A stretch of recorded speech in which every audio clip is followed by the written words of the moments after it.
programang ito ay rated SPG. Striktong patnubay at gabay ng magulang ang kailangan. Maaaring may masiselang tema, lengguwahe, karahasan, sexual, horror o droga na hindi angkop sa mga bata. Magandang araw mga kapamilya. Narito naman tayo sa ating paboritong palabas sa aking channel ay PG's Batang Quiapo. Isang araw habang nag-usapan si Rhoda at si Rigor, ang sabi ni Rigor, "Rhoda, ano ang gawin ko para mapatawad ako ni Santino?" Ay Rigor, habaan mo ang pasensya mo kasi hindi madali ang magpatawad kasi mabait si Santino na pagkabata. Ikaw naman ang mag-unawa sa kanya kasi anak mo siya. Walang anak na naghanap ng tatay kundi ang tatay ang naghanap ng mga anak.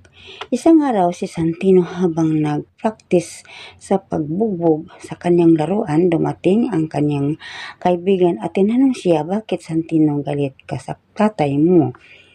Patawarin mo siya. Kapag hindi ka makapatawad, sumunod ka na lang kay Tanggol." "Hindi ko yun magawa kasi maawa ako kay nanay at mahal ko si inay." At nang nag-usap si Marites at Rigor, ganun talaga. Hindi mo sinabi sa akin na maging boksingero si Santino. Yun ang hindi ko papayag na siya ay maging boksingero. Sa kabilang banda naman, nang nagising na si Don Julio, natuwa si Ramon at tinawagan ang lahat niyang kasama sa bahay. Nagising na si Papa. "Mabuti Papa, magpakaayos ka. Ako ang bahala kay Marcelo at Don Facundo. Ipaghiganti ko ang nangyari sa iyo, Papa." At nang si Olga ang nagbantay kay Papa ni Julio, bumunot siya sa kanyang baril at hindi nalaman kung ano ang kanyang plano.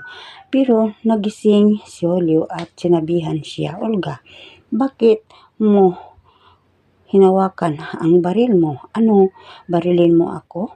Ikaw ang nagawa ng gulo sa aming Montenegro at Caballero. Mabuti pa umalis ka dito sa pamamahay ko." Sa kabilang banda naman, si Apo Manuel ay nagbibenta sa mga ginto ng ang isa ay mahalaga ng 5 million pero ibenta lang ninyo ng 1 million.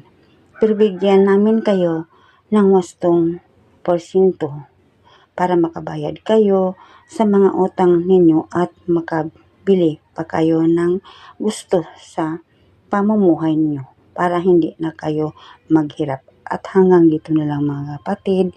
Abangan naman natin bukas kung ano naman ang palabas sa ating paboritong IPG's Batang Quiapo.